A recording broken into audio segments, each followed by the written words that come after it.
देखिए, first question है, निम्नलिखित में से किस विद्वान ने भारतीय इतिहास को 3 कालखंड अर्थात हिंदू, मुस्लिम और ईसाई में विभाजित किया है? तो देखिए, इसमें ऑप्शन कौन कौन सा है?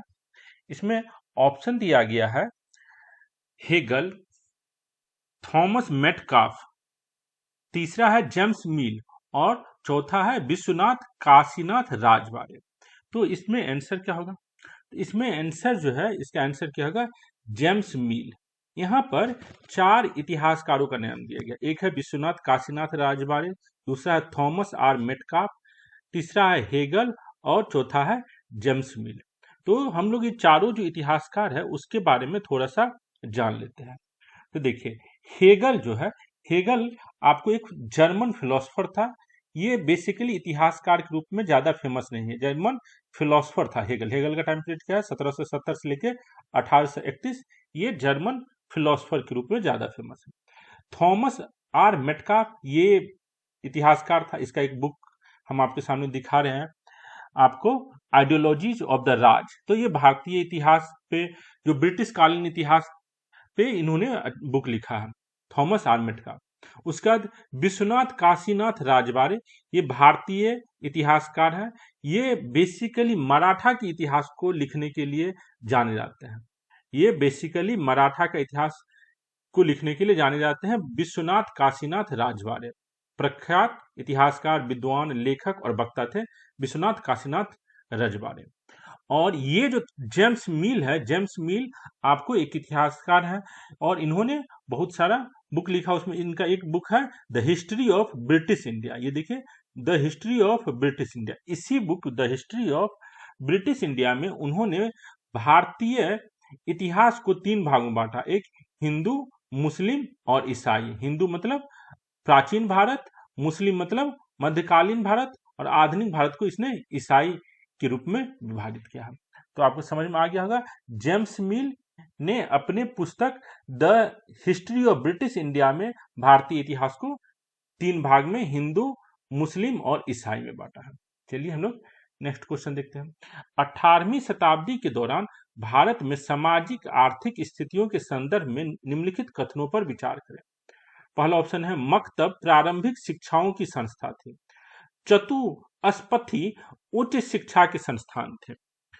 तीसरा है, सती प्रथा और बाल विवाह समाज से खत्म हो गया था। तो देखिए, पहला पॉइंट क्या है? मकतब प्रारंभिक शिक्षा की संस्थान थी। तो ये बात सही है। भारत में 18वीं शताब्दी में बंगाल बिहार में जो प्रारंभिक शिक्षा की संस्थान थी उसको हम लोग क्या कहते थे? मकतब और पाठशाला। देखिए, 18वीं सदी के भारत में हिंदू और मुस्लिम प्राथमिक विद्यालय को क्रम से क्या कहा जाता था? पाठशाला और मकतब। तो जो मुस्लिम का आप प्रारंभिक स्कूल होता था उसको मकतब कहते थे और मुस्लिम में जो हायर एजुकेशन होता था उसको मदरसा कहते थे। तो मुस्लिम में उच्च शिक्षा के संस्थान को मदरसा कहा जाता था और निम्न शिक्षा के संस्थान को क्या कहा जाता था? मकतब। हिंदू में निम्न शिक्षा के संस्थान को क्या कहा जाता था? पाठशाला। और उच्च शिक्षा के केंद्र को क्या कहा जाता था? चतुष्पथिस और टोल। चतुष्पथिस और टोल कहा जाता था उच्च शिक्षा के संस्थान किसमें? हिंदुओं में। चतुष्पथिस का क्या मतलब हुआ? यहाँ पर 4 प्रकार के शास्त्र का अध्ययन और अध्यापन कराया जाता था। 4 प्रकार के शास्त्र, इसलिए इसको चतुष्पथिस कहते थे। 4 प्रकार के शास्त्र कौन कौन सा है?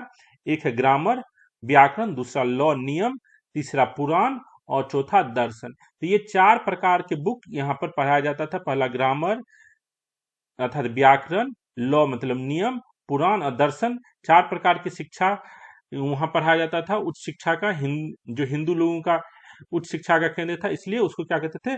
चतुष्पथिस उच्च शिक्षा के संस्थान। तो इसमें ये सही है, मकतब प्रारंभिक शिक्षा के संस्थान थे। मुझे मुसलमानों का प्रारंभिक शिक्षा के संस्थान क्या था? मकतब। उसके बाद चतुष्पथिस हिंदुओं का जो उच्च शिक्षा का संस्थान था। मुसलमानों को उच्च शिक्षा के संस्थान को मदरसा कहते थे। सती प्रथा बाल विवाह समाज से खत्म हो गया था। तो सती प्रथा और बाल विवाह समाज से पूरी तरह खत्म नहीं हुआ था। तो इसका ऑप्शन क्या हो जाएगा? केवल 1 और 2। नेक्स्ट क्वेश्चन देखते हैं। ब्रह्म समाज के लिए निम्नलिखित में से कौन सा कथन सही है? उसने मूर्ति पूजा का विरोध किया। तो ब्रह्म समाज जो 1828 ईस्वी में राजा राम मोहन राय के द्वारा स्टार्ट हुआ था, उसने मूर्ति पूजा का विरोध किया। तो ये पॉइंट सही है।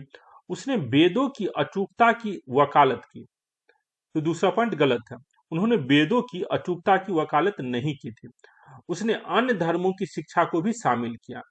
तो राजा राम मोहन राय ने जो ब्रह्म समाज स्टार्ट किया, उसने अपने ब्रह्म समाज के नियम कानून में ईसाई कि उसके बाद मुस्लिम, ज्यूज, हर धर्म की शिक्षाओं से ज्ञान की बातें को संकलित किया। तो ये पॉइंट सही है। ब्रह्म समाज के लिए निम्नलिखित में से कौन सी कथन सही है? उसने मूर्ति पूजा का विरोध किया, पॉइंट सही है। उसने वेदों की अचूकता की वकालत की, नहीं। उसने कहा वेद में जो लिखी की बातें हुई अचूक नहीं है, उसको भी हम रीजन से, लॉजिक से डिसाइड करेंगे। तो दूसरा पॉइंट जो है गलत है। उसमें अन्य धर्मों की शिक्षा को भी शामिल किया, तो तीसरा पॉइंट सही है। तो 1 और 3 इसमें सही हो जाएगा, ऑप्शन सी इसका आंसर होगा। तो देखिए, ब्रह्मों का शाब्दिक अर्थ है वह जो ब्रह्म की पूजा करता है। ब्रह्म समाज की शुरुआत 20 अगस्त 1828 को राजा राम मोहन राय और देवेंद्र नाथ टैगोर के द्वारा कलकत्ता में उस समय के प्रचलित ब्राह्मणवाद के सुधार के रूप में की गई। तो यहाँ पर जो ये लिखा गया है देवेंद्र नाथ टैगोर ने इसको स्टार्ट किया राजा राम मोहन राय के साथ मिलकर, तो ये पॉइंट इस आंसर में गलत है। राजा राम मोहन राय ने जब ब्रह्म समाज की स्थापना किया तो अकेले किया था। देवेंद्र नाथ टैगोर बाद में इससे जुड़े थे। जब राजा राम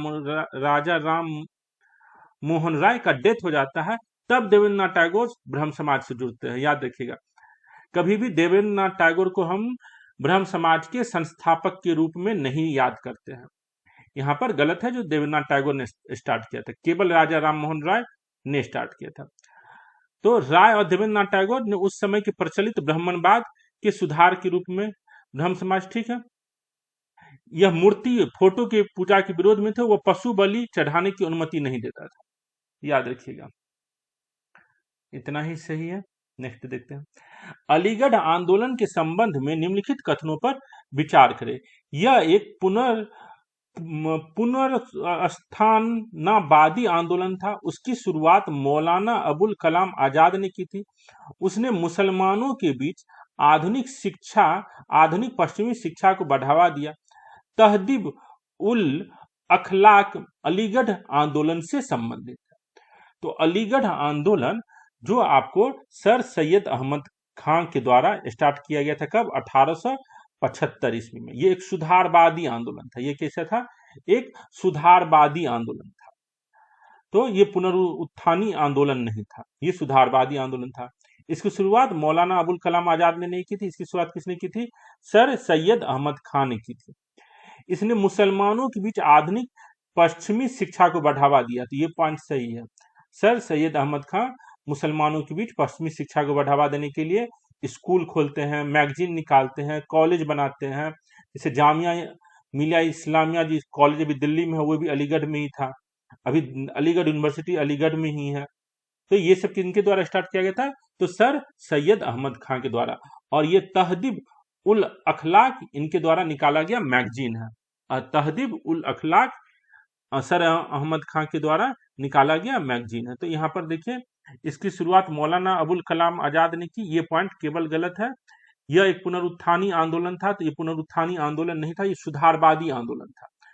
हम लोग समाज सुधार का जो सोशियो कल्चरल डेवलपमेंट में दो प्रकार के आंदोलन देखते हैं, सुधारवादी और दूसरा देखते हैं पुनरुत्थानी।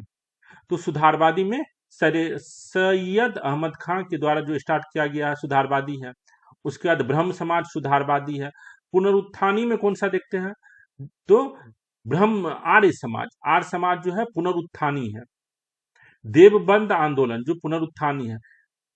तो आपको सुधारवादी और पुनरुत्थानी आंदोलन का अंतर समझना होगा, और समझना होगा कौन सा आंदोलन पुनरुत्थानी था और कौन सा सुधारवादी था।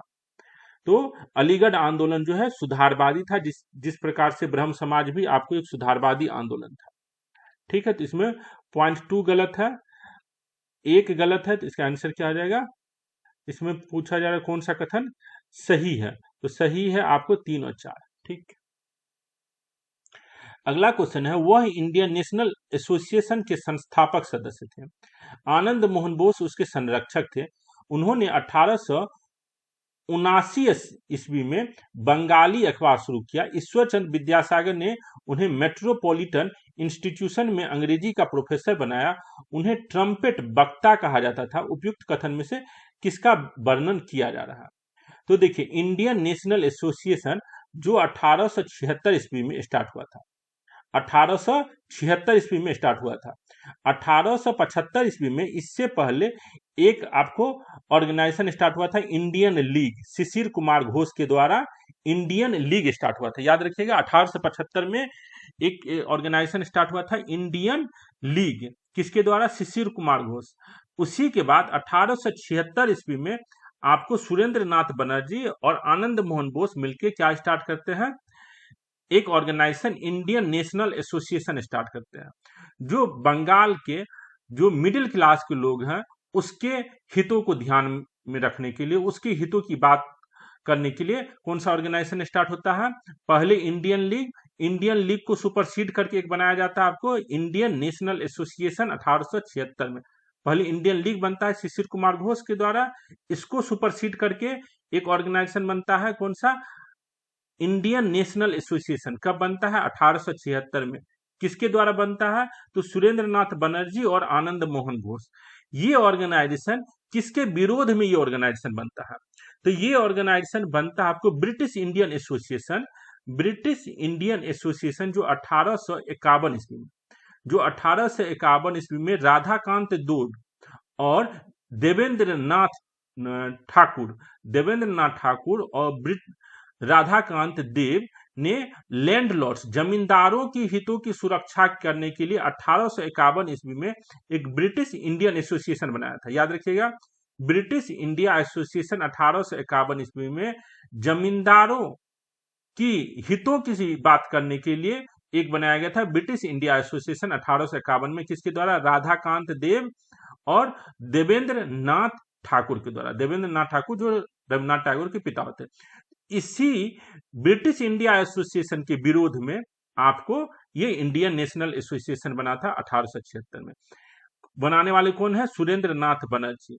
सुरेंद्र नाथ बनर्जी 1919 में एक इंडियन लिबरल एसोसिएशन भी बनाते हैं, इंडियन लिबरल एसोसिएशन भी बनाते हैं, और ये सुरेंद्र नाथ बनर्जी 1925 ईस्वी में मर जाते हैं। इस तरीके से सुरेंद्र नाथ बनर्जी जो है, और सुरेंद्र नाथ बनर्जी जो है भारत में जो 4 आदमी पहली बार सिविल सर्विस में क्वालिफाई, पहला तो एक आपको जो क्वालिफाई किया था सिविल सर्विस में, कौन किया था? 1863 में रविन्द्रनाथ टैगोर के भाई जो थे सत्येंद्र नाथ टैगोर, वे कब किए थे? 1863 में। उसके बाद 4 आदमी सिविल सर्विस क्वालिफाई किया था 1869 में। उसमें से एक आदमी थे सुरेंद्र नाथ बनर्जी। जो 4 आदमी 1869 में सिविल सर्विस में क्वालिफाई किए थे, उसमें से एक आदमी थे सुरेंद्र नाथ बनर्जी। तो ऐसे समझ सकते सुरेंद्र नाथ बनर्जी बहुत ही हाईली क्वालिफाइड आदमी थे। इन्होंने इंडियन नेशनल एसोसिएशन बनाया 1876 में। 1919 में इंडियन लिबरल एसोसिएशन बनाया। 1925 में इनका डेथ हो जाता है। इतना इन्फॉर्मेशन सफिशियंट है। अब यहाँ पर कुछ इन्फॉर्मेशन विष्णु शास्त्री चिपलंकुर का भी देख लीजिए। ये विष्णु शास्त्री चिपलंकुर जो है आपको महाराष्ट्र वाले इलाके में बहुत प्रसिद्ध ये विद्वान आदमी थे, और इन्होंने बाल गंगाधर तिलक ने जो 2 अपना अखबार निकाला था, मराठा और केसरी, तो मराठा और केसरी अखबार निकालने में इनका भी योगदान था, विष्णु शास्त्री चिपलंकुर का। तो याद रखिएगा। जगदीश चंद्र बोस तो आपको एक साइंटिस्ट थे। खुदीराम बोस कौन थे? तो खुदीराम बोस और प्रफुल्ल चाकी ने 1908 में मुजफ्फरपुर में, खुदीराम बोस और प्रफुल्ल चाकी ने 1908 में मुजफ्फरपुर में मजिस्ट्रेट पर बम फेंका था, जिसके कारण खुदीराम मजिस्ट्रेट मरा तो नहीं, लेकिन खुदीराम बोस जो है आपको, जब ये मुजफ्फरपुर से बम फेंक करके आ रहे थे तो सीतामढ़ी में इसे पकड़ लिया जाता है। खुदीराम बोस को सीतामढ़ी में पकड़ लिया जाता है और उसको फांसी दे दिया जाता है, खुदीराम बोस को 1909 में। और इसका साथी जो प्रफुल्ल चाकी रहता है, उसको मोकामा में एक पुलिस मोकामा स्टेशन के बगल में एक पुलिस इंस्पेक्टर पकड़ लेता है, तो प्रफुल्ल चाकी खुद ही अपने आप को गोली मार लेता है। तो प्रफुल्ल चाकी खुद उससे गोली मार लेता है और खुदीराम बोस को फांसी दिया जाता है। ये लोग क्यों प्रसिद्ध है? खुदीराम बोस और प्रफुल्ल चाकी मुजफ्फरपुर बम कांड के लिए। कब हुआ था मुजफ्फरपुर बम कांड? 1908 में हुआ था। इतना बैकग्राउंड इंफॉर्मेशन सही है। नेक्स्ट क्वेश्चन देखते हैं। देखिए 1869 बैच के भारतीय सिविल सेवा के अधिकारी थे। उन्हें ट्रम्पेट वक्ता कहा जाता था। उन्हें राष्ट्रगुरु के नाम से भी जाना जाता है। ठीक है। खुदीराम बोस के बारे में बताया। विष्णु शास्त्री चिपलंकुर का भी हमने आपको बताया। इनका ये मात्र 31 साल जीवित रहे थे विष्णु शास्त्री चिपलंकुर। लेकिन ये शुरुआत में जो गोपाल गणेश अग्रकर, बाल गंगाधर तिलक के साथ मराठा वाले इलाके में इन्होंने बहुत ज्यादा एजुकेशन डेवलपमेंट पे काम किया था, विष्णु शास्त्री चिपलंकुर। अगला क्वेश्चन है, कंपनी ने राजस्व के नियमित प्रवाह की उम्मीद में अस्थायी बंदोबस्त की शुरुआत की थी। कंपनी ने राजस्व के नियमित प्रवाह की उम्मीद में अस्थायी बंदोबस्त की शुरुआत की थी। कब किया था अस्थायी बंदोबस्त? 1793 में कॉर्नवालिस ने किया था। हालांकि अस्थायी बंदोबस्त के बाद के शुरुआती दशकों में जमींदार नियमित रूप से राजस्व मांग का भुगतान करने में विफल रहे। इस संदर्भ में जमींदारों ने भुगतान में चूक क्यों की? तो जमींदारों ने भुगतान में चूक क्यों की, इसका रीजन क्या है? तो शुरुआती मांगे बहुत ऊंची थी। तो बात सही है, जो शुरुआत में मांग जो रखा गया था जमींदारों से, वे मांग बहुत ऊंची थी। कृषि उपज की कीमतें कम हो रही थी। कृषि में जो उपज था उसका भी कीमत कम हो रहा था। फसल की परवाह किए बिना राजस्व अपरिवर्तनीय था और समय पर भुगतान करना था। अर्थात किसान को खेती में उपज हो नहीं हो, जमींदार को एक फिक्स अमाउंट, एक फिक्स डेट को देना पड़ता था। तो ये भी पॉइंट सही है। अस्थाई बंदोबस्त ने शुरू में जमींदार की रैयत से लगान वसूल करने की शक्ति को सीमित कर दिया था। ये भी पॉइंट सही है। जो जमींदार जो है अपने मन मर्जी से, अपनी हिम्मत से, अपने दम से किसान से जो है रेंट वसूल नहीं कर पा रहा था, क्योंकि जमींदार के पास जो है सेना का शक्ति नहीं था।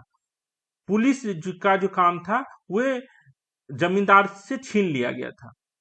तो जमींदार अब जबरदस्ती किसान से पैसा नहीं ले सकता था। किसान क्या करता था? कोर्ट में चला जाता था, केस कर देता था जमींदार के खिलाफ।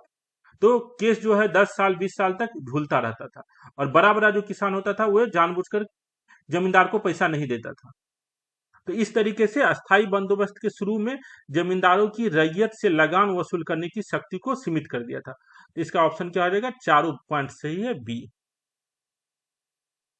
नेक्स्ट देखिए यहाँ पर, कंपनी के अधिकारियों ने महसूस किया कि निश्चित राजस्व मांग जमींदारों को सुरक्षा की भावना देगी और उसके निवेश पर रिटर्न का आश्वासन देकर उन्हें अपनी संपत्ति में सुधार करने के लिए प्रोत्साहित करेगी।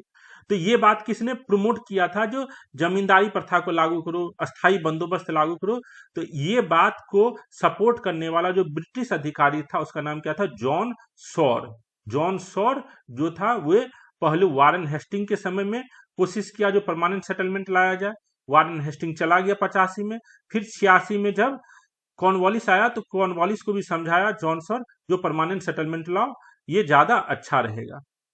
तो हालांकि अस्थाई बंदोबस्त के बाद के शुरुआती दशकों में जमींदार नियमित रूप से राजस्व मांग का भुगतान करने में विफल रहे और बकाया राशि का भुगतान नहीं कर पाए। तो ये आरंभिक मांगे बहुत अधिक थी। यह उच्च मांग 1790 के दशक में लागू की गई थी, अर्थात 1793 में लागू की गई थी। वह समय था जब कृषि उपजों की कीमत कम हो गई थी, जिससे रैयतों के लिए जमींदारों को अपना बकाया चुकाना मुश्किल था। ठीक है, इतना इसमें कुछ एक्स्ट्रा इंपॉर्टेंट पॉइंट नहीं है। हम लोग अगला क्वेश्चन देखते हैं। राष्ट्रीय आंदोलन के संदर्भ में 3 जून योजना किसके वायसराय के काल में प्रस्तावित किया गया था? तो 3 जून योजना जो है आधुनिक भारतीय इतिहास में किस लिए फेमस है? तो 3 जून योजना जो है आपको किसके लिए फेमस है? तो लॉर्ड माउंटबेटन के समय में 3 जून योजना फेमस हुआ है। तो 3 जून योजना को क्या चीज हुआ था इतिहास में? क्यों हम लोग 3 जून योजना को याद करते हैं? तो याद कीजिए, जो ब्रिटिशर्स जो है पहली बार ये मानता है जो पाकिस्तान बनना चाहिए, पाकिस्तान का निर्माण होगा, ये ब्रिटिशर्स पहली बार कब मानता है? तो 3 जून योजना में। 3 जून योजना में माउंटबेटन ये घोषणा करता है जो भारत का विभाजन होगा। 3 जून योजना से पहले ये डिसीजन कभी भी ब्रिटिशर्स ऑफिशियली नहीं लेता है जो भारत का विभाजन होगा, याद समझ लीजिए। तो 3 जून के बाद 3 जून को ये पूरा दुनिया जान जाता है जो भारत का विभाजन होगा। भारत और पाकिस्तान दो अलग अलग इलाके बनेंगे। तो 3 जून जो है आपको किसके समय हुआ था? माउंटबेटन के समय हुआ था। पंजाब और बंगाल की विधानसभाओं के मुस्लिम और गैर मुस्लिम बहुसंख्यक जिलों के प्रतिनिधियों को अलग अलग रूप में भारत और पाकिस्तान में मिलने का निर्णय लेने का अधिकार होगा। तो ये पाकिस्तान शब्द जो ब्रिटिश ब्रिटिश हिस्ट्री में पहली बार आया, कब? आपको ब्रिटिश डॉक्यूमेंट में, ब्रिटिश गवर्नमेंट के डॉक्यूमेंट में जो पाकिस्तान शब्द यूज किया गया, कब यूज किया गया? 3 जून। 3 जून से पहले जो ब्रिटिश गवर्नमेंट का जो डॉक्यूमेंट था, किसी भी ऑफिशियल डॉक्यूमेंट में पाकिस्तान शब्द यूज नहीं किया गया था। ये आप समझ जाइए। तो 3 जून को ही हुआ जो भारत और पाकिस्तान बनेगा, जो ब्रिटिशर्स इसके लिए अब रेडी हो गया है। तो पंजाब और बंगाल की विधानसभाओं के मुस्लिम और गैर मुस्लिम बहुसंख्यक जिलों के प्रतिनिधियों को अलग अलग रूप में भारत और पाकिस्तान में मिलने का अधिकार होगा। उत्तर पश्चिमी सीमांत प्रांत, नॉर्थ वेस्ट फ्रंटियर, असम के मुस्लिम बहुल जिला सिलहट में यह विषय जनमत निर्णय द्वारा लिया जाएगा। अर्थात देखिए, आपका ये इंडिया का है, ये जो नॉर्थ वेस्ट फ्रंटियर है और असम में, ये जो असम है और नॉर्थ वेस्ट फ्रंटियर के आदमी इंडिया में जाएगा कि पाकिस्तान में जाएगा, ये डिसीजन कैसे लिया जाएगा? तो ये डिसीजन यहाँ का जो आदमी है, जनमत से, यहाँ का आदमी से पूछा जाएगा, यहाँ का आदमी से पूछ के डिसीजन लिया जाएगा। जो असम का आदमी इंडिया में जाना चाहता है कि पाकिस्तान में जाना चाहता है, ये जो नॉर्थ वेस्ट फ्रंटियर है पंजाब का, ये इंडिया में जाना चाहता है कि पंजाब में जाना चाहता है। सिंध में जो आपको सिंध का इलाका है, बलूचिस्तान का इलाका, यहाँ पर सिंध में यहाँ के आदमी से नहीं पूछा जाएगा। सिंध में जो काउंसिल है उस वे डिसीजन लेगा। बलूचिस्तान में जो लोकल ऑर्गेनाइजेशन है वो लेगा। तो आपको असम और पंजाब वाला जो इलाका है, यहाँ पर आदमी डायरेक्टली डिसीजन लेगा जो हमको इंडिया में जाना है कि पाकिस्तान में जाना है। सिंध में यहाँ का आदमी डायरेक्टली डिसीजन नहीं लेगा। सिंध में यहाँ पर जो प्रोविंशियल गवर्नमेंट है, प्रोविंशियल लेजिस्लेटिव असेंबली का जो मेंबर है वो डिसीजन लेगा। और बलूचिस्तान में जो वहां का लोकल गवर्नमेंट का जो मेंबर है वो डिसीजन लेगा। तो इस तरीके से ये डिसीजन हुआ 3 जून को। जो अब तो भारत और पाकिस्तान दो अलग अलग कंट्री बनेगा, उसमें कौन जगह का आदमी भारत में जाएगा, कौन जगह का आदमी पाकिस्तान में जाएगा, और कैसे ये डिसीजन लिया जाएगा। तो इसका आंसर क्या हो जाएगा? आपको लॉर्ड माउंटबेटन होगा। 3 जून। प्रियंका जी किसका आंसर बता रहे हैं? लॉर्ड लिलिंथगो। 3 जून आपको बताएं, लॉर्ड लिलिंथगो तो चला जाता है।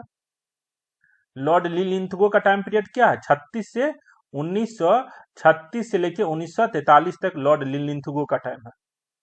तो आप लिलिंथगो का नहीं, हम कब की बात करें? 3 जून 1947 में भारत में कौन था आपको वायसराय?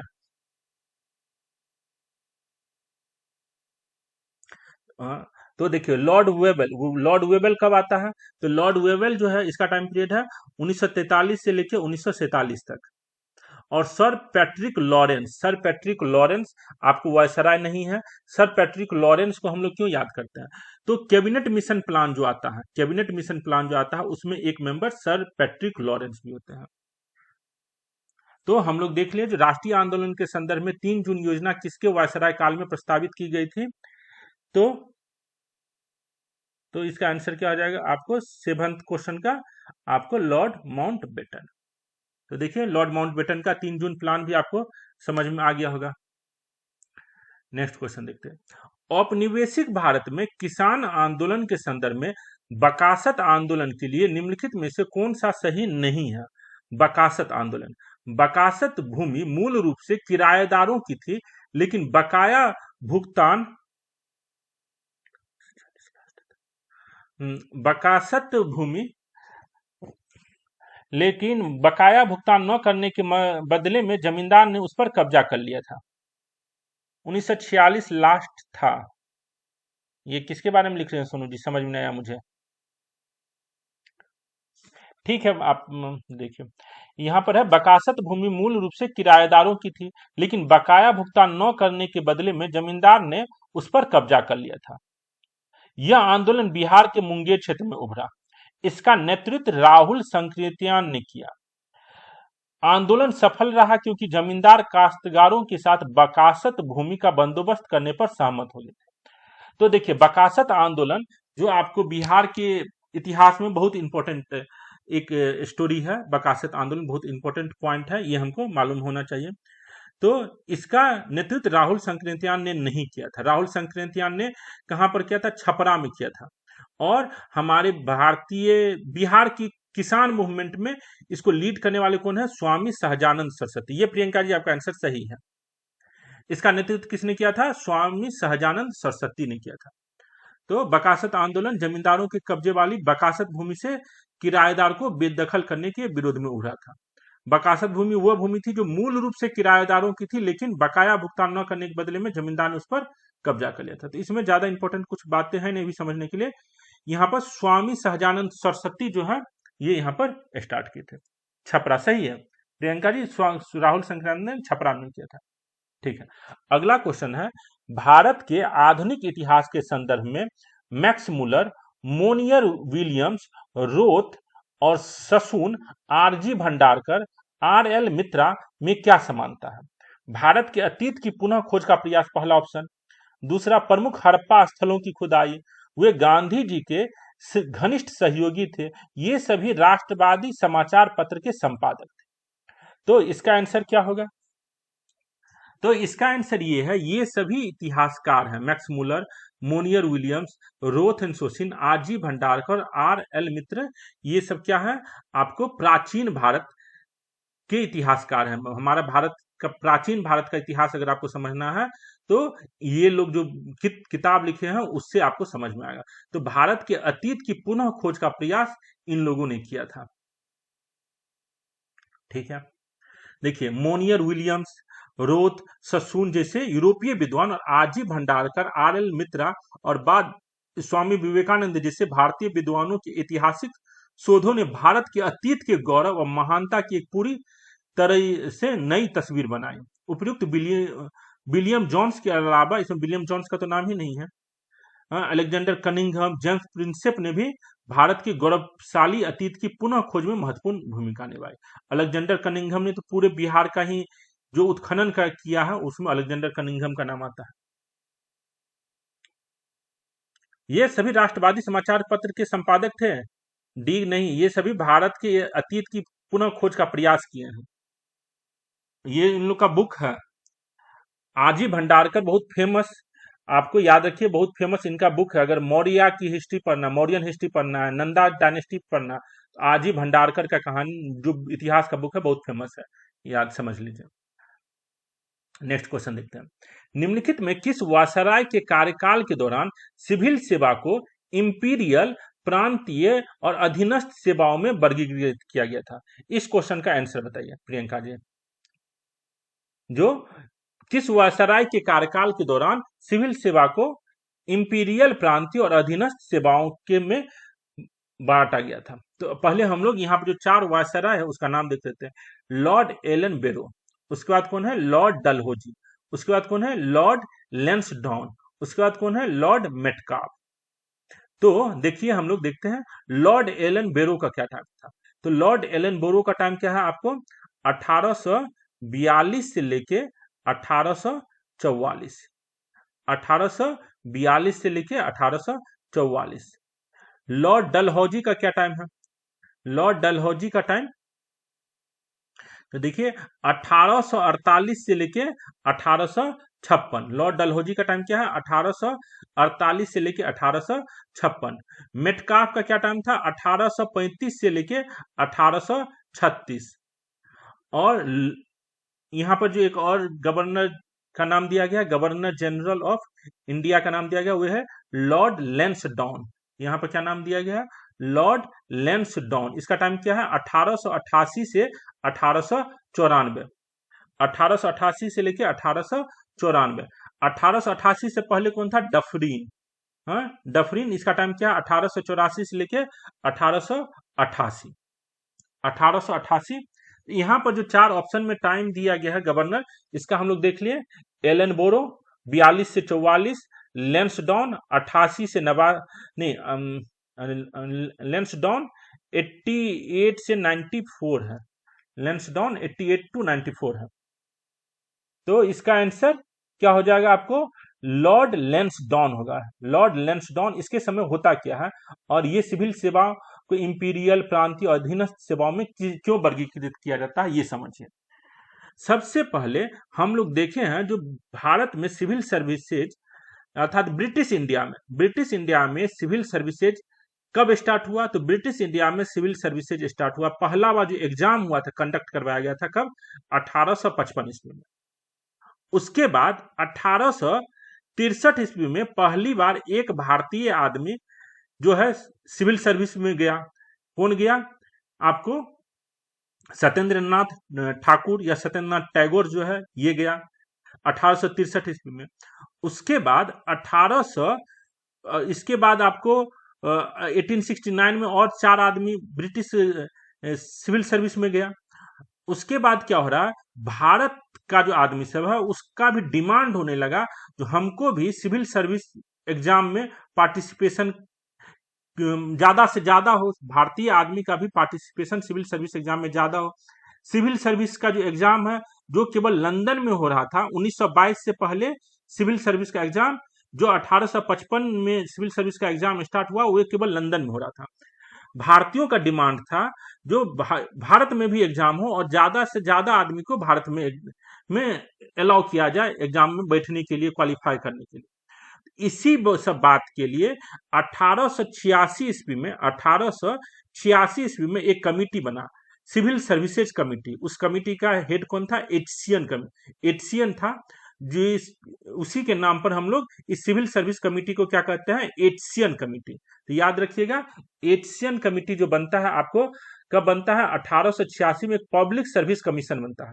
पब्लिक सर्विस कमीशन का बनता है 1886 में। इस कमेटी का चेयरमैन कौन होता है, एचसीएन, जो पंजाब का लेफ्टिनेंट गवर्नर होता है। ये लेफ्टिनेंट गवर्नर जो है ये आपको 1887 में अपना एक रिपोर्ट पब्लिश करता है। 1887 में एक रिपोर्ट पब्लिश करता है और उस रिपोर्ट के अनुसार इसने रिकमेंडेशन दिया जो भारतीयों के लिए भारत में अभी एग्जाम कंडक्ट नहीं करना है। जो भी सिविल सर्विसेज है उसको हम लोग 3 भाग में बांटेंगे। जो सिविल सर्विसेज है उसको हम लोग 3 भाग में बांटेंगे। एक भाग क्या कहलाएगा, इंपीरियल सिविल सर्विसेज, दूसरा कहलाएगा प्रोविंशियल सिविल सर्विसेज और तीसरा क्या कहलाएगा, सबऑर्डिनेट सिविल सर्विसेज।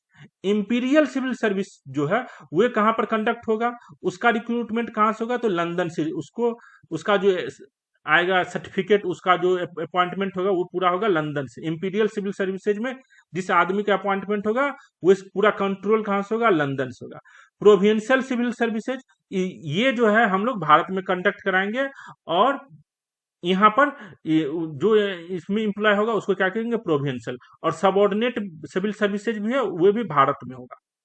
तो यहाँ पर जो है हम लोग नया टर्म दिए, एक imperial civil services, provincial civil services और सबऑर्डिनेट सिविल सर्विसेज। तो ये जो provincial civil services, imperial civil services और सबऑर्डिनेट सिविल सर्विसेज, अब नया शब्द आया। ये तीनों शब्द को यूज करने से पहले जो सिविल सर्विसेज यूज में हो रहा था, अर्थात 1855 से लेके 1892 तक, 1855 से लेके 1892 तक जो आदमी एडमिनिस्ट्रेशन में काम कर रहा था उसको हम लोग 2 भाग में बांटे हुए थे। एक था कोविनेटेड सिविल सर्विसेज और दूसरा था नॉन कोविनेटेड सिविल सर्विसेज। तो ये जो कोविनेटेड सिविल सर्विसेज है और नॉन कोविनेटेड सिविल सर्विसेज है, ये दोनों शब्द को खत्म कर दिया गया। किसके रिकमेंडेशन से, एचसीएन के रिकमेंडेशन से ये कोविनेटेड सिविल सर्विसेज और नॉन कोविनेटेड सिविल सर्विसेज के खत्म कर दिया गया। उसके स्थान पर क्या आया, imperial civil services, provincial civil services और सबऑर्डिनेट सिविल सर्विसेज। समझ में आया ये कहानी। तो ये covenanted civil services, non covenanted civil services जो था, कोविनेटेड सिविल सर्विसेज मतलब जो लंदन से रिक्रूट होके आता था, नॉन कोविनेटेड जो सबऑर्डिनेट पोस्ट पर जो कलर जो है जो मीनियल वर्क वाला काम होता था उसको नॉन कोविनेटेड सिविल सर्विसेज कहते थे। तो इस तरीके से हम लोग देखिए जो 1886 में एक कमिटी बनता है पब्लिक सर्विस कमीशन, उसका हेड होता है एचसीएन। ये रिकमेंडेशन देता है 1887 में जो सिविल सर्विसेज को 3 भाग में बांटी, एक इंपीरियल सिविल सर्विसेज, दूसरा प्रोविंशियल सिविल सर्विसेज, तीसरा सबऑर्डिनेट सिविल सर्विसेज। और इसकी जो रिकमेंडेशन है इसको कब लागू किया जाता है? 1892 में लागू किया जाता है।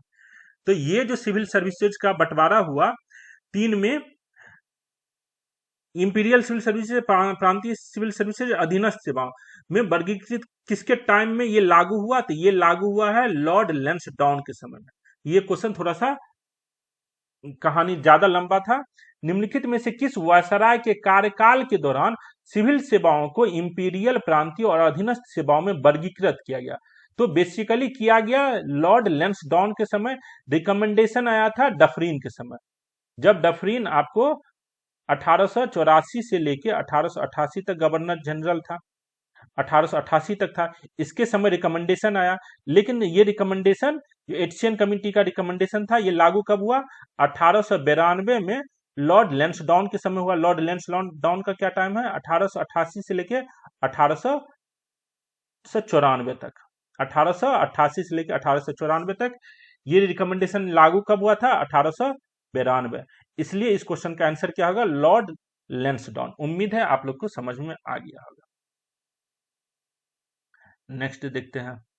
देखिए, फर्स्ट था imperial civil service recruited in England, second provincial recruitment in India.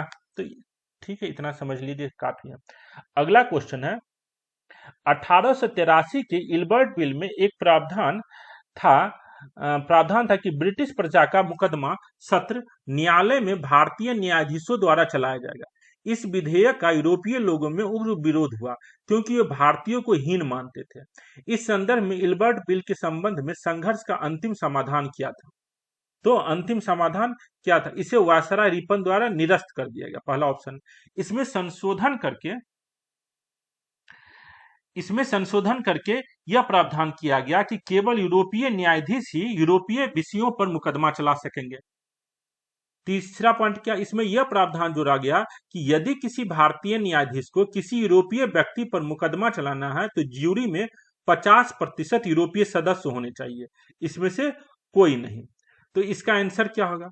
इसका आंसर ये है, जो इल्बर्ट बिल में जब विरोध होने लगता है, इल्बर्ट बिल किस गवर्नर जनरल ऑफ इंडिया के समय आता है? तो लॉर्ड रिपन, जो 1880 से लेकर 1884 लॉर्ड रिपन का टाइम है, इसी समय इल्बर्ट बिल आता है, इसी समय इल्बर्ट बिल कंट्रोवर्सी होता है।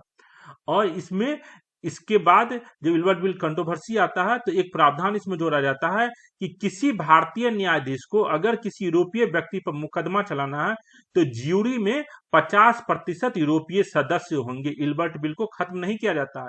इल्बर्ट बिल में केवल एक मॉडिफिकेशन किया जाता है।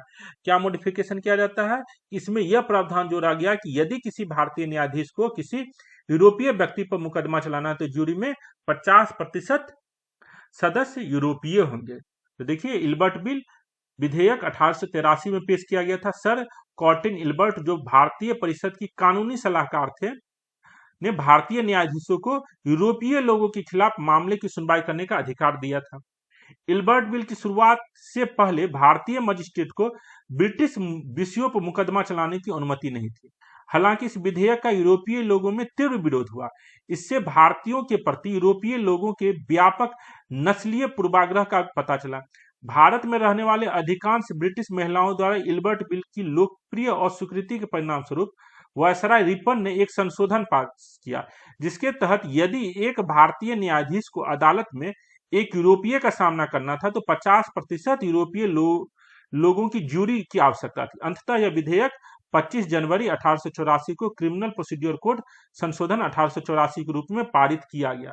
तो ये नहीं जो इल्बर्ट बिल को खत्म कर दिया गया। इल्बर्ट बिल में एक कंडीशन जोड़ा गया, जो अगर किसी यूरोपीय पर मुकदमा चलाना है तो इसमें 50% यूरोपीय सदस्य होने चाहिए।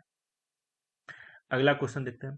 कहते हैं क्रांति का रंग लाल होता है, हमेशा नहीं, कभी कभी यह नीला होता है। वह 1859 की गर्मी थी जब हजारों रैयत यूरोपीय बागान मालिकों के खिलाफ खड़े थे। यह क्रोध और अटूट संकल्प का प्रदर्शन था। यह भारतीय इतिहास के सबसे उल्लेखनीय किसान आंदोलनों में से एक बन गया। उपयुक्त वाक्यांश वर्णन करता है। तो देखिए, पवना विद्रोह पहला ऑप्शन है, दूसरा है बंगाल का नील विद्रोह, तीसरा है दक्कन दंगे, चौथा है एका आंदोलन। तो हम लोग देखते हैं 1859 में कौन सा आंदोलन हुआ। पवना विद्रोह जो है आपको 1873 से 76 के आसपास में है। 1873 से 75-76 के आसपास है। कहां पर? ये बंगाल में पबना विद्रोह। दक्कन में कहा? ये दक्कन विद्रोह 1874 के आसपास महाराष्ट्र में हुआ। बंगाल का नील विद्रोह जो है 1859-60 के आसपास है। 1859-60 के आसपास है। एका आंदोलन यूपी में हुआ है 1921 के आसपास। एका आंदोलन। तो अगर आपको इस चारों विद्रोह का डेट याद है तो आप 1859 से इजिली इसका आंसर देख लीजिएगा। इसका आंसर क्या होगा? बंगाल का नील विद्रोह। और यहाँ नील शब्द भी आया है, हजारों रैयत। इस क्वेश्चन का आंसर आप आसानी से नील विद्रोह मार सकते हैं। तो देखिए इसमें दिया गया 18वीं शताब्दी के अंत में बंगाल में नील की खेती की जा रही थी। इसका मुख्यतः दो रूप में था, एक निज आबाद और एक रैयती। निज प्रणाली में बगान मालिक उस भूमि पर नील का उत्पादन करता था जिस पर उसका सीधा नियंत्रण होता था, निज आबाद में। रैयती खेत में रैयत बगान मालिकों के साथ एक अनुबंध के तहत अपनी जमीन पर नील की खेती करते थे। रैयती बंगाल में नील की खेती का एक प्रमुख रूप था। रैयती जो था बंगाल में नील की खेती का एक प्रमुख रूप था। इसमें 3 या 5 या 10 साल की अवधि तक बढ़ाया जा सकता था। नील की खेती की प्रणाली स्वाभाविक रूप से शोषणकारी थी। 1859 में नदिया जिले में उभरा विद्रोह 1860 के दशक में बंगाल के विभिन्न जिलों में फैल गया। 1860 में नियुक्त आयोग ने पाया कि नील की खेती प्रणाली विशेष रूप से अग्रिम प्रणाली के रूप में कारण दमनकारी प्रवृत्ति का था। तो 1860 के बाद वहां पर बंगाल में नील की खेती को खत्म कर दिया जाता है। वहां के किसानों को छूट दे दी जाती है, जो आप नील की खेती करना चाहे तो कीजिए, नहीं करना चाहे तो नहीं कीजिए। अगला क्वेश्चन है, औपनिवेशिक भारत में निम्नलिखित में से कौन सा सुधार ब्रिटिश अधिकारियों की उपयोगितावादी दृष्टिकोण को अभिव्यक्ति नहीं था? उपयोगितावादी दृष्टिकोण की अभिव्यक्ति नहीं था। तो देखिए औपनिवेशिक में कौन सा नहीं था? विलियम बेंटिक द्वारा सती प्रथा और बाल शिशु हत्या का उन्मूलन। दूसरा है सामाजिक परिवर्तन के लिए कानून का, ठीक, सामाजिक परिवर्तन के लिए कानून का शासन एक आवश्यक पूर्व शर्त था। 1835 का शिक्षा मिनट, प्राच्यवादी जनता के लिए स्थानीय भाषा में शिक्षा का पक्षधर। तो इसका आंसर क्या होगा आपको? इसका आंसर होगा 1835 का शिक्षा का मिनट। तो इसमें क्या बताया गया है?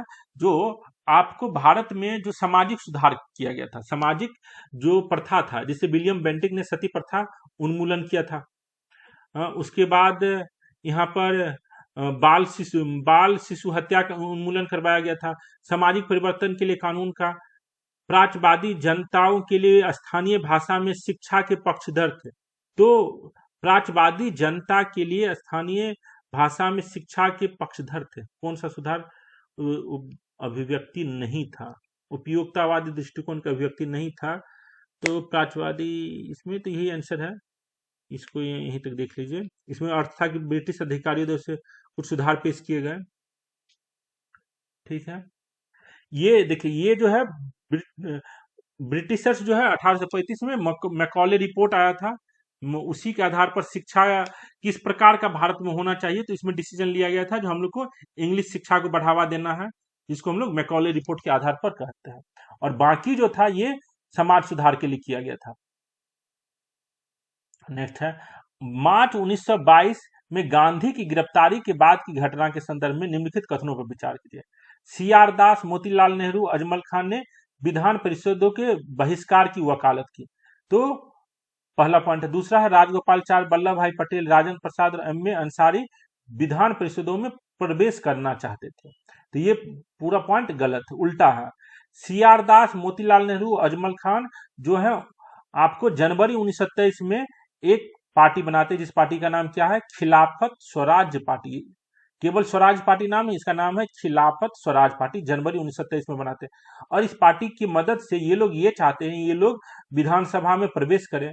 विधानसभा में प्रवेश करने के बाद सरकार को मजबूर करे ऐसे कानून बनाने के लिए जो भारतीयों के हित में हो, सरकार को रोके जो भारतीयों के हित में नहीं हो। तो सीआर दास, मोतीलाल नेहरू और अजमल खान जो है ये प्रवेश करना चाहते थे विधानसभा में। राजगोपालाचारी, वल्लभ भाई पटेल, राजेंद्र प्रसाद और एम आर अंसारी प्रवेश नहीं करना चाहते थे। तो ये लोग जो है आपको जो स्वराज, इसको हम लोग क्या कहते थे? एक था नो चेंजर्स वो ये मांगों को बाधा डालने का परिषद इच्छाओं, ठीक है, उन्हें स्वराजवादियों के रूप में जाना गया, और जो प्रवेश नहीं करना चाहते थे उसे नो चेंजर्स कहा गया। तो राजेंद्र प्रसाद को नो चेंजर्स कहा गया था, और सीआर दास, मोतीलाल नेहरू, अजमल खान, ये सब स्वराजवादी कहलाए, और इन्होंने 1927 में खिलाफत स्वराज्य पार्टी की स्थापना किया था। अगला क्वेश्चन है, 19वीं सदी के भारत के संदर्भ में निम्नलिखित कथनों पर विचार करें। ईसाई मशीनरी ने स्थानीय रीति रिवाजों को संरक्षित करने में मदद की। ईसाई मशीनरी ने, मिशनरीज के लोग जो थे, स्थानीय रीति रिवाज को संरक्षित करने में कभी मदद नहीं की। वे भारतीय सभ्यता, संस्कृति, धर्म की आलोचना करते थे। तो पॉइंट पहला गलत हो जाएगा। सिंह सभा आंदोलन का उद्देश्य सिखों के लिए आधुनिक पश्चिमी शिक्षा प्रदान करना था। ये पॉइंट सही है। 1874 के आसपास सिंह सभा आंदोलन कहाँ हुआ था? पंजाब में हुआ था। इसका उद्देश्य क्या था? जो जो पंजाबी हैं, सिख हैं, उसको भी पश्चिमी शिक्षा प्रदान किया जाए। बंकिम चंद्र चट्टोपाध्याय कलकत्ता विश्वविद्यालय के पहले स्नातकों में से एक थे। तो बंकिम चंद्र चट्टोपाध्याय जो है, जिन्होंने वंदे मातरम गीत लिखा है, वो कलकत्ता विश्वविद्यालय के पहले स्नातकों में से एक थे। तो पॉइंट 2 और 3 सही है। तो ऑप्शन क्या हो जाएगा इसका? बी। सर जी आंसर दिख,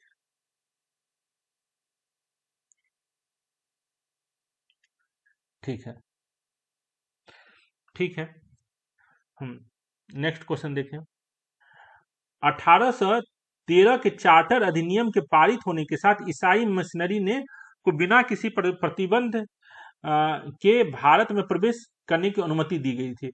तो इस ईसाई मिशनरी जो है भारत में कब से आना शुरू कर दिया था? तो 1813 से आना शुरू कर दिया था। ईसाई मिशनरी जो है आपको भारत में बहुत बड़े लेवल पर धर्म परिवर्तन करना चाहते थे, और जो भारतीय जो रीति रिवाज था उसका बुराई करते थे। ये तो आम बात है, ये सबको मालूम है। सिंह सभा आंदोलन की स्थापना कब हुई थी? 1873 में अमृतसर में हुई थी। इस आंदोलन का उद्देश्य सिखों को आधुनिक पश्चिमी शिक्षा से परिचित कराना और ईसाई मिशनरियों के साथ ब्रह्म समाज, आर्य समाज और मुस्लिम मौलवियों को धर्मांतरण गतिविधियों का मुकाबला करना था। सिख सभा आंदोलन का बंकिम चंद्र चट्टोपाध्याय वंदे मातरम के लेखक थे, जिसे बाद में भारत का राष्ट्रीय गीत घोषित किया गया। तो ये बंकिम चंद्र चट्टोपाध्याय को याद रखिएगा, इन्होंने वंदे मातरम गीत लिखा था। यहाँ पर सिंह सभा आंदोलन पंजाब में कब हुआ है? 1873 में। सिंह सभा आंदोलन से पहले पंजाब वाले इलाके में कौन सा मूवमेंट हो रहा था? उस मूवमेंट का नाम क्या था? आप लोग बता पाइएगा। पंजाब में 1840 से लेके 1872 तक जो पॉलिटिकल मूवमेंट हुआ है, उस मूवमेंट को हम लोग किस नाम से जानते हैं? ये हमको कमेंट करके आप लोग बताइए। प्रियंका जी बताइए। पंजाब में जब हम मूवमेंट देखते हैं, रिवॉल्ट देखते हैं ब्रिटिश एडमिनिस्ट्रेशन के खिलाफ 1840 से 1872 तक, तो उस मूवमेंट को किस नाम से जानते हैं? चलिए अगला क्वेश्चन है, वह एक ब्रह्म समाज सुधारवादी था। उसने बाल विवाह की निंदा की और विधवा पुनर्विवाह और अंतरजातीय विवाह की वकालत की। हालांकि जब उन्होंने अपनी 14 वर्षीय बेटी की शादी कूच बिहार के महाराजा के बेटे से की, तो उसने सार्वजनिक रूप से बाल विवाह के प्रति उनके विरोध को अस्वीकार किया। तो एक ऐसा कौन प्रचारक था जो लोगों को बोला जो बेटी का विवाह, बाल विवाह नहीं होना चाहिए, अंतरजातीय विवाह नहीं, अंतरजातीय विवाह होना चाहिए, विधवाओं का पुनर्विवाह होना चाहिए, लेकिन जो ये ज्ञान दे रहा था लोगों को, ये ज्ञान ये खुद यूज नहीं कर रहा था। तो ये ज्ञान खुद यूज नहीं कर रहा था। तो ये क्या होगा? ईश्वर चंद्र विद्यासागर। ईश्वर चंद्र विद्यासागर नहीं है, ये है केशव चंद्र सेन। ईश्वर चंद्र विद्यासागर तो बहुत अच्छा आदमी था, वे कोई भी गलत काम नहीं किया। ईश्वर चंद्र विद्यासागर बहुत अच्छा आदमी है। ये किसने नहीं किया? केशव चंद्र सेन। केशव चंद्र सेन है जो एक ब्रह्म समाज सुधारवादी था। उसने बाल विवाह की निंदा की और विधवा पुनर्विवाह, अंतरजातीय विवाह की वकालत की। लेकिन जब 14 साल की उसकी खुद की बेटी का शादी हुए कोच बिहार के महाराज से किए, तो लोग बोले जो आप ज्ञान देते हैं और कुछ काम दूसरा करते। तो इसका आंसर क्या है? केशव चंद्र सेन। तो देखिए, केशव चंद्र सेन ब्रह्म समाज सुधारक थे। बाद में उन्होंने 1866 में अपने स्वयं के अलग भारत के ब्रह्म समाज की स्थापना की। तो जो ब्रह्म समाज था वह 1866 में 2 भाग में बंटा। एक है भारत ब्रह्म समाज और दूसरा है आदि ब्रह्म समाज। आदि ब्रह्म समाज जो है कौन स्टार्ट किया? आदि ब्रह्म समाज देवेंद्र नाथ टैगोर स्टार्ट किए। देवेंद्र नाथ टैगोर आदि ब्रह्म समाज स्टार्ट किए और भारतीय ब्रह्म समाज कौन थे? केशव चंद्र सेन। तो ये देख लीजिए 1859 में एक छोटी सी संस्था का आयोजन किया जिसे संगत सभा के नाम से जाना जाता है। उन्होंने ईसाई धर्मशास्त्र को हिंदू विचार के ढांचे में शामिल करने का प्रयास किया कि उन्होंने बाल विवाह की निंदा की और 1872 में समाज के विवाह संस्कार को कानून द्वारा मान्यता दिलाने में महत्वपूर्ण भूमिका निभाई। उन्होंने विधवा पुनर्विवाह और अंतर्जातीय विवाह की भी वकालत की। हालांकि सन 1878 में अपनी 14 वर्षीय बेटी को कूच बिहार के महाराज नृपेंद्र नारायण के बेटे से शादी करने की अनुमति दे दी। तो ये जो आदमी था, जिसको पहले, ये बहुत बड़ा विद्वान आदमी था केशव चंद्र सेन, इसी की विद्वता को देख के देवेंद्र नाथ टैगोर जो थे, देवेंद्र नाथ टैगोर, इनको ब्रह्म समाज में मिलाए, इससे जोड़े। लेकिन जब ये बहुत ज्यादा रेडिकल बातें करने लगे तो इसको ब्रह्म समाज से निकाल दिया गया। जब ज्यादा रेडिकल बातें करने लगी, क्रिश्चियन धर्म की बातें ज्यादा ऐड करने लगे तो इसको ब्रह्म समाज से निकाल दिया गया।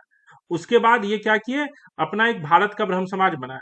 उसमें भी बहुत अच्छी अच्छी बातें करते थे, लेकिन जब इन्होंने अपनी बेटी का शादी, 14 साल की जो बेटी थी उसका शादी किया, तो लोग कहे जो ये ज्ञान कुछ देता है और प्रैक्टिस नहीं करता है। तो इसका जो है यहाँ पर भी भारत का ब्रह्म समाज भी टूट गया था। तो ये आदमी कौन है? केशव चंद्र सेन, याद रखिएगा। राजा राम मोहन राय तो बहुत अच्छे आदमी हैं। हाँ, इनके बारे में ऐसा कुछ पॉइंट है नहीं। ईश्वर चंद्र विद्यासागर तो महिलाओं की शिक्षा के लिए बहुत काम करते हैं, बांग्ला भाषा के उत्थान के लिए बहुत ज्यादा काम करते हैं। इनका नाम क्या था? ईश्वर चंद्र था, लेकिन इनकी संस्कृत में विद्वता देख के इनके नाम में क्या जोड़ा गया था? विद्यासागर। और रविन्द्रनाथ टैगोर को तो सब जानते ही हैं। नेक्स्ट, अगला क्वेश्चन है, स्वतंत्रता संग्राम के दौरान क्रांतिकारी गतिविधियों के संदर्भ में कोमाटा मारू घटना के संदर्भ में निम्नलिखित में से कौन सा सही नहीं है? कोमाटा मारू घटना के संदर्भ में कौन सा सही नहीं? यह एक भारतीय स्टीमशिप था जो पंजाब से लोगों को लेकर कनाडा के लिए रवाना हुआ था। तो पहला पॉइंट, इसने पंजाब में विस्फोटक स्थिति पैदा कर दी। यह गदर आंदोलन को बढ़ावा देने के कारणों में से एक था। रास बिहारी बोस और सचिन सन्याल को गदर आंदोलन का नेतृत्व करने के लिए कहा गया। तो कोमाटा मारू घटना जो है, इसमें जो जहाज रहता है, जिस जहाज का नाम क्या है? कोमाटा मारू। जहाज जो है स्टीमशिप, वो उसका नाम क्या है? कोमाटा मारू। ये जहाज कहाँ के आदमी का रहता है? तो जापान के आदमी का रहता है। ये भारतीय जहाज नहीं है। तो यहाँ जो ये लिखा गया है, यह भारतीय जहाज था जो पंजाब के लोगों को लेकर कनाडा जा रहा था, तो गलत है। इसने पंजाब में विस्फोटक की स्थिति पैदा कर दी क्योंकि ज्यादा पंजाबी आदमी इस कोमाटा मारू जहाज पर थे। यह गदर आंदोलन, इसमें से कौन सा सही नहीं है ये पूछ रहा है प्रियंका जी। इसका आंसर ए होगा। देखिए, इसलिए कोमाटा मारू घटना में जापानी स्टीमशिप कोमाटा मारू शामिल था, जिस पर ब्रिटिश भारत के लोगों को एक समूह को अप्रैल 1914 में कनाडा में प्रवास करने का प्रयास किया था। इसे देखिए, कोमाटा मारू उस जहाज का नाम था जिसमें 370 यात्री सवार थे, जो मुख्य रूप से सिख और पंजाबी थे। जो मुख्य रूप से सिख और पंजाबी थे। 2 महीने की तंगी और अनिश्चितता के बाद कनाडाई अधिकारी ने उसे वापस कर दिया था। आमतौर पर यह माना जाता है कनाडा ब्रिटिश सरकार से प्रभावित है। सितंबर 1914 में जहाज ने अंततः कलकत्ता में लंगर डाला। कैदियों ने पंजाब जाने वाली ट्रेन में चढ़ने से इनकार कर दिया था। कलकत्ता के निकट बजबज में पुलिस के साथ हुए संघर्ष में 22 पंजाबी जो थे वो मारे गए थे। अप्रैल 1914 में कनाडा में प्रवास किया। ठीक है, तो यही है आपको कोमाटा मारू का घटना है। ठीक है, गदर पार्टी आपको बाद में, गदर पार्टी ने ब्रिटिश साम्राज्य के खिलाफ बड़े पैमाने पर विद्रोह आयोजित किया था। ठीक है, यह गदर आंदोलन को बढ़ावा देने के कारणों में से एक था। रास बिहारी बोस और सचिन सन्याल कनेक्टेड है। ठीक है, स्वतंत्रता संग्राम में राष्ट्रीय नेताओं की रणनीतियों के संदर्भ में निम्नलिखित में से किस पर प्रार्थना की राजनीति करने का आरोप लगाया था? तो प्रार्थना की राजनीति करने का आरोप किस पर लगाया गया था? तो देखिए, यहाँ पर ऑप्शन है मुस्लिम लीग, गरमपंथी, नरमपंथी और बाल गंगाधर तिलक। तो प्रार्थना की राजनीति करने का आरोप किस पर लगाया गया था? तो नरमपंथी पर। नरमपंथी जो विचारधारा के लोग थे उस पर यह आरोप लगाया गया था, जो ये केवल जो ब्रिटिश गवर्नमेंट है उसके पास केवल उसे प्रेयर करता है, उसको केवल लेटर लिख के देता है, जो ये चेंज लाइए एडमिनिस्ट्रेशन में, वो चेंज लाइए एडमिनिस्ट्रेशन में, और उस चिट्ठी को जो एडमिनिस्ट्रेटर है उस चिट्ठी को केवल पढ़ के चिट्ठी को फेंक देता है, उस चिट्ठी पर कोई काम नहीं होता है। तो ऐसी चिट्ठी लिखने से फायदा क्या, जिस चिट्ठी के बाद कोई चेंजेस नहीं होता है। तो इस ऐसे आदमी को, ऐसे जो लीडर थे वो कौन कहलाए, नरमपंथी। ऐसे नरमपंथियों में कौन आता है नाम फेमस, सुरेंद्र नाथ बनर्जी। ये सब जो थे आपको बाल गंगाधर तिलक आपको गर्मपंथी माता, याद रखिएगा। और ये कांग्रेस के नेताओं के लिए शब्द यूज होता है नरमपंथी और गर्मपंथी। मुस्लिम लीग के नेताओं के लिए ये गर्मपंथी नरमपंथी शब्द यूज नहीं होता है। मुस्लिम लोग जो 1906 में स्टार्ट हुआ था उसके लिए ये शब्द यूज नहीं होता है। तो मुस्लिम, ये आपको इसमें नेता कौन है, बंगाल, महाराष्ट्र, पंजाब में बिपिन चंद्र पाल, बाल गंगाधर तिलक जैसे नेता अधिक कट्टरपंथी उद्देश्यों और तरीकों की खोज करने लगे थे। ऐसे नेताओं को उग्रवादी कहा गया। तो बिपिन चंद्र पाल, बाल गंगाधर तिलक और लाला लाजपत राय, ये सब उग्रवादी थे। उन्होंने प्रार्थना की राजनीति के लिए नरमपंथियों की आलोचना की और आत्मनिर्भरता और रचनात्मक कार्यों के महत्व पर जोर दिया। उन्होंने तर्क दिया कि लोगों को अपनी ताकत पर भरोसा करना चाहिए, न कि सरकार के अच्छे इरादे पर। लोगों को स्वराज के लिए लड़ना होगा। तिलक ने नारा दिया, स्वतंत्रता मेरा जन्मसिद्ध अधिकार है, मैं इसे लेकर रहूंगा। ठीक है। तिलक जी कब मरते हैं, 1920 में तिलक का डेथ होता है कि 1928 में, कमेंट करके बताइएगा। 1920 में तिलक का डेथ होता है कि 1928 में। भगत सिंह और ये बटुकेश्वर दत्त ने 1929 में केंद्रीय विधानसभा में बम फेंका। पहला पॉइंट है, भगत सिंह और बटुकेश्वर दत्त ने 1929 में केंद्रीय विधानसभा में बम फेंका। उसके बाद है सार्वजनिक सुरक्षा विधेयक और व्यापार विवाद विधेयक के पारित होने पर अपनी अस्वीकृति दिखाने के लिए बम फेंका गया था। नीचे दिए गए कूट का उपयोग करके सही विकल्प चुनें। तो इसमें से कौन सा पॉइंट सही है, तो इसमें से कौन सा पॉइंट सही है, तो दोनों पॉइंट सही है। बटुकेश्वर दत्त और भगत सिंह ने 1929 में केंद्रीय विधानसभा में बम फेंका था। सार्वजनिक सुरक्षा विधेयक और व्यापार विवाद विधेयक के पारित होने पर अपनी अस्वीकृति दिखाने के लिए बम फेंका गया था। अपनी अस्वीकृति दिखाने के लिए बम फेंकने नहीं थी, ये पॉइंट गलत है। इसमें आंसर जो है अभिकथन ए और कारण दोनों सत्य है, लेकिन कारण इसका आंसर क्या दिया गया है, लेकिन कारण देखिए 1928 के सार्वजनिक सुरक्षा विधेयक समाजवादी और कम्युनिस्टों की गतिविधियों पर अंकुश लगाने के लिए पेश किया गया था। 1929 का व्यापार विवाद विधेयक जांच न्यायालय और सुलह बोर्डों की स्थापना संबंधित है। इसमें हड़ताल और तालेबंदी। 8 अप्रैल को भगत सिंह और बीके दत्त ने सेंट्रल लेजिस्लेटिव असेंबली फेंका। उसका उद्देश्य हत्या करना नहीं बल्कि बहरों को सुनाना था। तो पॉइंट ए तो सही है, केंद्रीय में बम फेंका गया था। सार्वजनिक सुरक्षा विधेयक और व्यापार विवाद विधेयक के पारित होने पर अपनी अस्वीकृति दिखाने के लिए बम फेंका गया था। तो ये भी याद कर लीजिए। ठीक है। तो कथन ए और आर दोनों सत्य है, लेकिन कथन ए का सही स्पष्टीकरण भी है। ठीक है, इसको थोड़ा सा देखना पड़ेगा इस क्वेश्चन को। इसको मुझे तो लगता है दोनों सत्य है, लेकिन स्पष्टीकरण ये नहीं, जो इसी विधेयक के खिलाफ वो केवल थे इसलिए बम फेंका। लोगों को जागरूक करना चाहते थे भगत सिंह और बटुकेश्वर दत्त, ताकि जो लोग सोए हुए हैं, जो लोग निष्क्रिय हैं, वे भी स्वतंत्रता का महत्व समझ सके। ये थोड़ा सा कंफ्यूजिंग क्वेश्चन है, देखते आगे। निम्नलिखित में से कौन सा कथन भारतीय राष्ट्रीय सामाजिक सम्मेलन के लिए सही है? भारतीय राष्ट्रीय सामाजिक सम्मेलन, इसका पहला सत्र कोलकाता में आयोजित हुआ था। इसकी स्थापना एमजी रानाडे और आनंद मोहन बोस ने की थी। इसने कुलीनवाद और बहु विवाह का विरोध किया। तो ये अब देखिए, कुलीनवाद और बहु विवाह का विरोध किया। तो इसका आंसर क्या होगा? तो एमजी रानाडे और रघुनाथ राव ने 1887 में बॉम्बे में भारतीय राष्ट्रीय सामाजिक सम्मेलन की स्थापना की थी। 1887 में बॉम्बे में ये स्टार्ट हुआ था, भारतीय राष्ट्रीय सामाजिक सम्मेलन। इसकी स्थापना किसने की थी? एमजी रानाडे और आनंद मोहन बोस ने नहीं किया था, ये एमजी रानाडे और रघुनाथ राव ने बॉम्बे में किया था। इसकी वार्षिक बैठक होती थी। इसका सत्र पहला सत्र कब हुआ था? 1887 में भारतीय राष्ट्रीय कांग्रेस के अंतर्गत हुआ था। इसे भारतीय राष्ट्रीय कांग्रेस का सामाजिक सुधार प्रकोष्ठ कहा जाता था। सामाजिक सुधार प्रकोष्ठ किसको कहा जाता था? भारतीय राष्ट्रीय सामाजिक सम्मेलन। जो पहला सत्र कहाँ हुआ था? बॉम्बे में हुआ था। संस्थापक कौन थे? एमजी रानाडे और रघुनाथ राव थे।